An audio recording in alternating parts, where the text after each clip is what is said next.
the main thing for me was like breaking that curse, but also being like, there was a lot of things that were put on me because I feel like our parents, and not like consciously expect us to be in that same position when we get older. Yeah. And we're not. Like I mean, I ain't got kids yet, so I don't know. Maybe when I have kids, it ain't gonna be that much like, different. Nigga, you got some organic money.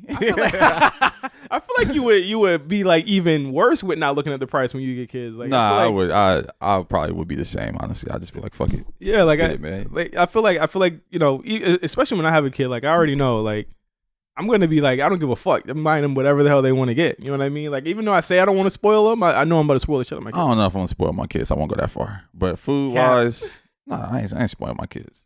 Cap, you spoil yourself. But these niggas gonna know some struggle. I worked hard to get to where I'm at. Of course. Y'all niggas ain't just about to get spoiled through life. What to you is struggle? What to you would be struggle for a kid that's gonna grow into a family that has a 6-figure income? I'm gonna make these niggas work for whatever. Because our struggle is different from what their struggle is going to be. I can't make them go to the hood and drop them off and come get them on but Friday. I'm going to make them, they going to be mowing lawns and all type of shit. Yeah, they're going to be, my kids are going to work for every fucking thing they need. For every little PlayStation. Xbox and shit. I'm like, oh, you want this or PlayStation? Yeah, this is how much it costs.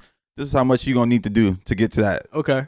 Yeah, they ain't gonna just be popping up and waking up in the morning with the PS5. Yeah, of course. I mean, of course not. But it's like or that's 7 or 8 or whatever the fuck it's gonna be. That's one of the biggest questions I have. Like as an adult, like trying to be a parent or being a parent is like, what is struggle gonna look like to my kid, and how do I make them realize and remember where they came from or where they could have come from? And I think that is like the main struggle, because I feel like a lot of people they'll conform and just spoil them anyway. They're gonna know how much $1 is worth for real.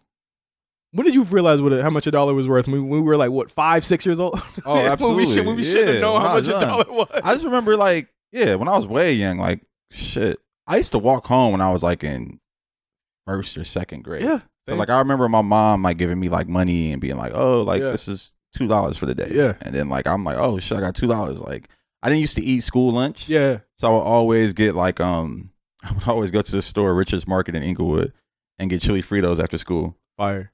And that was like they tasted different back then too. Yeah, like no, like he's literally chili like on the Fritos with the cheese. Like yeah, it was like a little like it was like a butcher liquor store. Carniceria. Yeah. So I would always go there, but it's owned by an Asian cat, but some Mexican people work there. It's funny. I went back like maybe last year or 2 years ago, and the same Mexican guy was working there. He was like, wow. He remembered me and everything. I was like, that's damn. crazy. But yeah, so I always get chili Fritos. Now I know, like, oh, like I gotta space my money out. Right. Sometimes, like the book fair come up. I'm like, all right, I gotta save my $2. Right. And at the end of the week, I got whatever, and then like I'm trying to eat and do this. So yeah, I knew I knew how much $1 was worth very young, and for better or for worse. You know what I mean? I feel like I don't want my kids to feel that on their shoulders. I shouldn't have known that rent was late. You know what I'm saying? Nah, I don't want my kids to know shit like that. Like I should have known that. Nah, and that's the thing. It's like even to that point, yeah, you should know that if your family is struggling and you like, damn, I want a toy. I want a toy this weekend. It's like, nah, nigga, we gotta pay bills. You can't get a toy. I ain't gonna tell them like that, but tell them I'll be like, bro, do you want to wake up and not have a home, or do you want a fucking action figure? Like that's trauma. That's traumatic too. Yeah, we traumatize these niggas young. They ain't wake up. I'm just saying, like, I'm not about to have a kid grow up and just be oblivious going through the world. Then when they get to high school or out of high school, they're like, oh, I didn't know that. Like, yeah, you should know that. I understand no nepotism babies, but we're traumatizing these kids. I don't know. There might be like a little bit of a line in between that. Hey, man, I'm giving them some raw. Like Soulja Slim. Raw and uncut, bro. They might gradually learn the value of $1 as they get older, probably like middle school, high school. With some of the money that I had to make for lunch, I had a little bit of money that my mom would give me from so-and-so, but then I would also play Tonk in high school and get more money for lunch. What the fuck is Tonk? Lunch. It's a card game. Card game, yeah. Oh. Yeah, we used to shoot dice at like middle school, high school. Bro, if I shot some dice, come home and I don't got my money, bro. Yeah, I whoop my ass. I kind of learned my lesson. I was a side betting ass nigga, like $2 here, $3 here. Yeah. It's like, all right, I made like $20 at lunch. And then there was also the CD game, which was amazing money for a kid at the time if you actually had good clientele. Yeah. And that's another thing I was doing. I was selling CDs. I used to sell a lot of shit in school because I remember in middle school, I sold pens.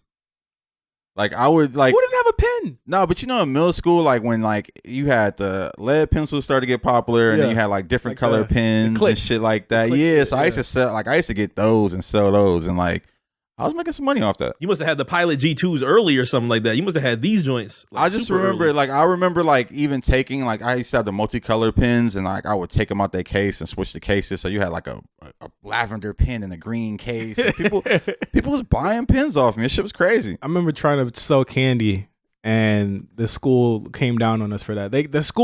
Public school will break down your entrepreneurial spirit, yo. Yeah, nah. You got to find a way. I remember niggas was selling candy. I was never got into the candy game, but I was definitely into selling like pins. Candy game, drug game, same shit, bro. Yeah, like, very similar. Where you get them Twix from? The king size joints. What neighborhood did you go to get those from? You had to go to the white 7-Eleven up the street off Tidewater.